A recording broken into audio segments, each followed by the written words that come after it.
নমস্কার, সবাই কেমন আছেন? ইন্সপায়ার্ড বাই রিমি চ্যানেলে সকলকে স্বাগত জানাই। আজকে হাতে তৈরি করা ফটো ফ্রেমের একটি নতুন ভিডিও নিয়ে এসেছি।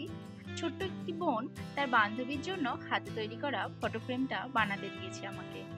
আমরা সকলেই জানি হাতে তৈরি করা যে কোনো জিনিস আমাদের কাছে ঠিক কতটা আনন্দের।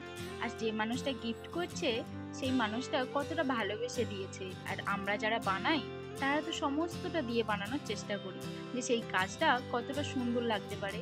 সেই কালার, সেই কাজের মাধ্যমে আমরা আমাদের সমস্ত ভালোবাসা দিয়ে দিই। আমরা যারা আঁকিবুকি করতে ভালোবাসি তারা তো জানি হাতে তৈরি করা যে কোনো জিনিসে ভালোবাসার ছোঁয়া থাকে। আমি ছোট্ট থেকে আঁকিবুকি করতে ভীষণ ভালোবাসি। আমার এই আঁকিবুকির জার্নি শুরু হয়েছিল ক্লাস 2 তে এবং এই ইন্সপিরেশন জাগিয়েছিল আমার পাশের বাড়ির একটি দাদা। সে যখন প্রথম আঁকার ক্লাসে ভর্তি হয়, আমি প্রথমবার মাকে বলি আমিও আঁকার ক্লাসে ভর্তি হব।